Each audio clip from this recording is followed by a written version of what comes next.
পাকা কাঁঠালের মোচা দিয়ে যে এত মজাদার ভর্তা বানিয়ে খাওয়া যায় তা তো আগে থেকে জানতাম না। তো গাইস, আসসালামু আলাইকুম, সবাই কেমন আছেন? আশা করি সবাই অনেক ভালো আছেন।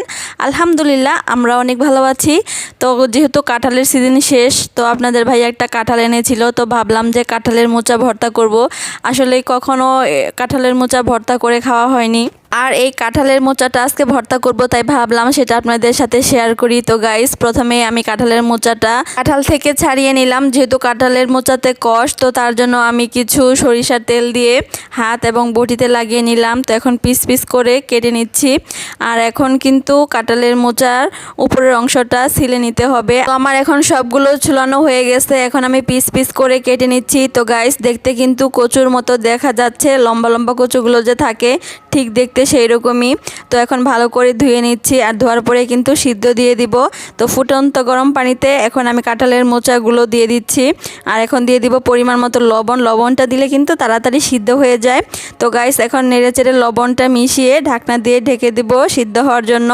তো এই তো গাইস, দেখতেই পাচ্ছেন আমার কিন্তু কাঁঠালের মোচাটা সিদ্ধ হয়ে গেছে, আর আমি একটা ছাকনার সাহায্যে ঢেলে রেখে দিচ্ছি যাতে পানিটা ঝরে যায়। আর একটা ফ্রাই প্যান নিয়ে নিয়েছি, এখানে একটু তেল দিয়ে আমি কিছু শুকনো মরিচ এবং রসুন ভেজে নিচ্ছি। তো গাইস, এই তো আমার ভাজা হয়ে গেছে। এখন কাঁঠালের মোচাগুলো শিলপাটায় বেটে নিতে হবে। তো কাঁঠালের মোচাগুলো কিন্তু একেবারেই নরম হয়ে গেছে, একেবারে আলুর মতো সিদ্ধ হয়ে গেছে।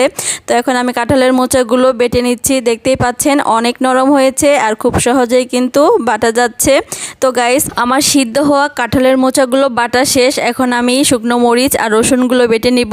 তো শুকনো মরিচ আর রসুন বাটার সময় আমার লবণ দিতে মনে নেই, তো তার জন্য তেমন বাটা হচ্ছিল না। তো পরে মনে পড়লো লবণ দিতে ভুলে গেছি, আর লবণ দেওয়ার পরে কিন্তু অনেক তাড়াতাড়ি বাটা হয়ে যাচ্ছে। তো গাইস, আমার ভর্তাটা কিন্তু মোটামুটি রেডি হয়েছে। দেখেই তো মনে হচ্ছে এখন খাওয়ার উপযুক্ত হয়েছে, কিন্তু না গাইস, এখনও ভর্তাটা কিন্তু রেডি হয়নি। তো সবগুলো আমি একটা প্লেটে তুলে নিচ্ছি, আর এখন একটি ফ্রাই প্যানে পরিমাণ মতো সরিষার তেল দিয়ে দিলাম। ভর্তা মানেই তো সরিষার তেল, তাই না?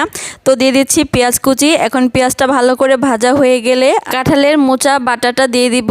তো গাইস, কাঁঠালের মোচা বাটাটা দেওয়ার পরে কিন্তু কিছু সময় নেড়ে যেতে হবে, কারণ কাঁঠালের মোচার মধ্যে হালকা একটু পানি পানি ভাব আসতে পারে। তো তার জন্য কিছু সময় নেড়ে দিতে হবে।